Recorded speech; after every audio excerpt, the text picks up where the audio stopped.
The sound of Berkshire. And all the music you love. BBC Radio Berkshire. Welcome along, Bill Buckley here. First of all, the past year has of course been challenging for so many in so many different spheres of life. Shall we spare a thought for musicians in particular, though, who normally get their income largely from performing, many of them anyway. Very few concerts, of course, have taken place. How have they been surviving? Well, with difficulty. One British conductor and music producer, Robert Emery, has therefore set up a project called Get Musicians Working. We'll talk to him in a moment, and also one of the singer-songwriters involved, Jamie Lonsdale, who went to Pangbourne College and is on the line and who sounds like this.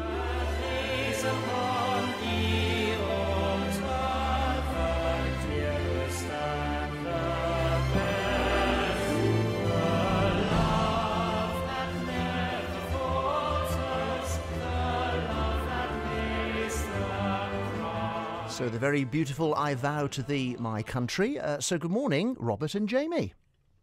Morning, Bill. Good morning, Bill. Good to have you both with us. Robert, let's start with you then. Let's get the bare bones first of all. Tell me about this project. How does it work and what exactly do you hope it will achieve? Sure. Well, you know, in my normal daily life, I'm a conductor. And so, you know, my job is to stand in front of, I don't know, 80 to 100 musicians and wave my arms around and pretend to know what I'm doing. And it's you can't really do that in your front room when you're not allowed in concert halls. It doesn't really have the same effect. People think you're a bit of a madman. So I've not been able to work since last March, and the majority of performers are also the same.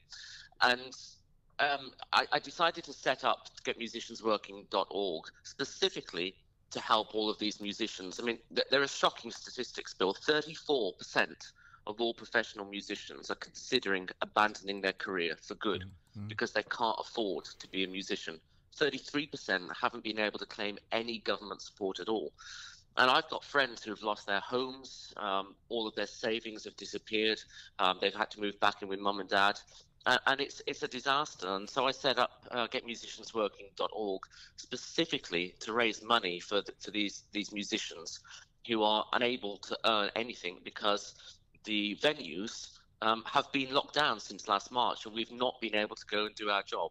And so getmusiciansworking.org is there specifically just to get the general public to go and donate the cost of their Sunday morning paper, nothing more, and just to say, yes, we love music, we love the arts in this country, we enjoy going to the theatre, the opera, the ballet, we enjoy watching Netflix, a cinema, a film, a television programme, going to a musical, going to, I don't know, a concert, whatever it is, we enjoy it on a normal, in a normal situation.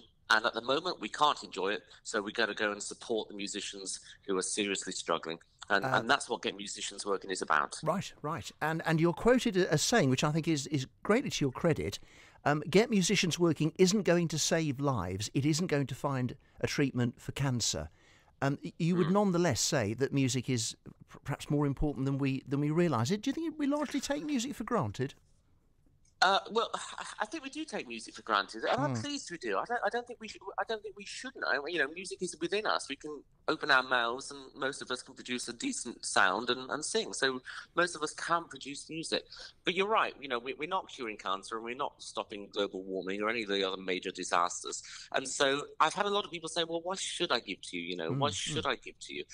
And the thing is, what I've become to realize is music is like an emotional medicine for a lot of people. There are people right now who are locked away, shielding in their homes, and they're not allowed out. There are people who are alone. And one of the only things they've got right now to enjoy in life is music. And it's really amazed me. You know, I was saying to a friend the other day, you know, please, if you can't afford to give, don't give, because it's not as important as giving your monthly donation to your cancer charity or whatever it is. And she turned around and said, no, it is important for me, Robert, because without music, I would not be here. I wouldn't have been able to survive the first lockdown, let alone the second, let alone this one, if I didn't have the music. So for me, it is a lifesaver, and I'm happy to give the money. And so yeah, it is an emotional medicine for a lot of people. Yeah. I think the other thing is that a lot of people will think that certainly musicians of the type you're talking about, who play professionally in orchestras with somebody like you standing in front of them to make music for live opera performances or Netflix film or whatever will be very well reimbursed by that, and probably more than an NHS nurse can live off their savings for a few months or years if they need to. What would the truth of that be? Yeah, that's a fair point as well. But 90% of musicians are freelance, so they're not employed, so they're not on furlough at the moment. They've just literally got no income. And one of the shocking things I can tell everybody is, a lot of musicians live in London. It's the sort of cultural hub for professional musos in the UK. But we do concerts all over the UK, in fact, all over the world for me, but all over the UK for the majority of musicians. And let's say you've got a concert in Berkshire somewhere, or up in Manchester or Liverpool. Then actually, by the time you've driven up there, you've done a 3-hour rehearsal, you've waited around for a couple of hours, you've done the 3-hour gig, and then you've come back. You're paid less than minimum wage for every hour you're out of your house working. Right. So, yeah, musicians, there are some who earn the big bucks. Like in any industry, there are a handful of them who earn an absolute fortune, and good for them. I don't begrudge them of that. But the majority of musicians who are sort of rank and file, standard orchestral musicians, they could be paid £120 for a performance, which includes the rehearsal, which includes the travel, and they might only get one of those a week. So they don't have those reserves to draw on. No, exactly. No, right. So you realise it's not a we don't do it for the money, that's for sure. Let me bring Jamie. It's time we heard from him. What is your involvement then in Get Musicians Working exactly, Jamie? Well, morning, Bill. Morning. For me, when Robert told me that he had effectively created this wonderful charity, getmusiciansworking.org, I was immediately totally enthusiastic and behind him. And I've been working with Robert now for several years, and I was fully aware that we've made 2 albums together, and the last album involves 70 musicians, and so getting to know some of them personally, it was a real hit to know that they were completely unable to work during lockdown and having no financial support. Yes. So is your main role then is to publicise it, is it, Jamie? It is, but also I am in a fortunate position because I've enjoyed a professional career. So I was able to help Robert in kick-starting the charity. Right. And also to try and create work during a window period where there was no lockdown. The BBC Songs of Praise asked me to record 4 songs. And so Robert very cleverly got 70 musicians together in Abbey Road Studios. And of course, it was extremely difficult because what should have taken 3 hours actually took 2 full days because you couldn't have more than 15 people in one space that normally holds 300. We'll talk more about that, and also this other career that you had first, because you're a relatively late comer to the music industry, which is very interesting in itself.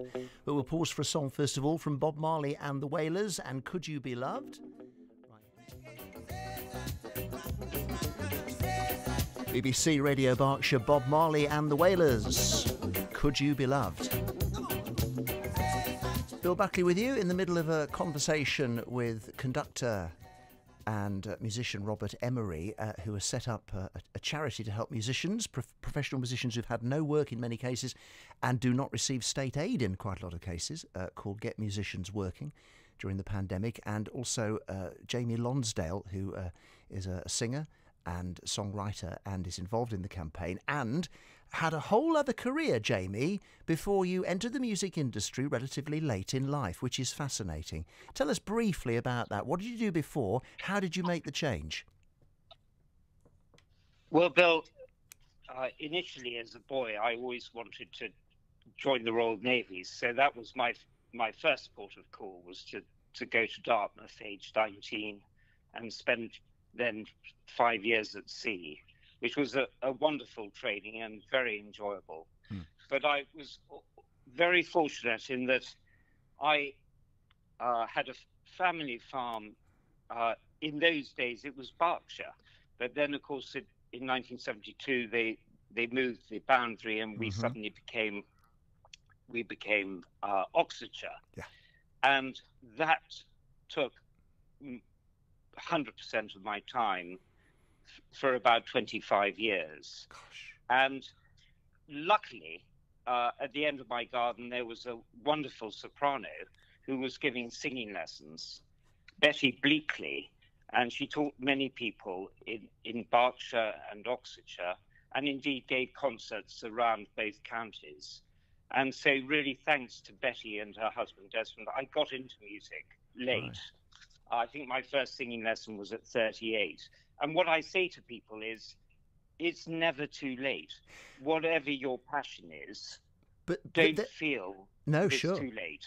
There will be musicians, singers, whatever, who have devoted their entire life to it, though, and have never managed to manoeuvre themselves into a situation where they're making albums with somebody like Robert and getting TV exposure on Songs of Praise and feeling the swell of 70 musicians supporting their voice. And somehow you made all that happen. What do you know that they don't know, Jamie? Well, let me say first that I was extraordinarily fortunate to meet Robert Emery. And he's probably one of the most gifted, not only gifted conductors in the country, but also one of the most wonderful composers and orchestrators. And so we have had great fun. I didn't think I had a song in me, and about 6 years ago I was shaving one day and out came this line, and I switched on my phone and recorded the line, but it kept going. And about 5 minutes later, I switched off the phone and realized I had a song. I sent it to Rob and I said, "Whose song is this?" He said, "Jamie, it's your song. And what is more, when you've done 10, we'll do your first album." Wow. And so, and the rest is history. Yeah, yeah. Robert, you must hear from a lot of people, a lot of wannabes, though. What was different about Jamie's approach?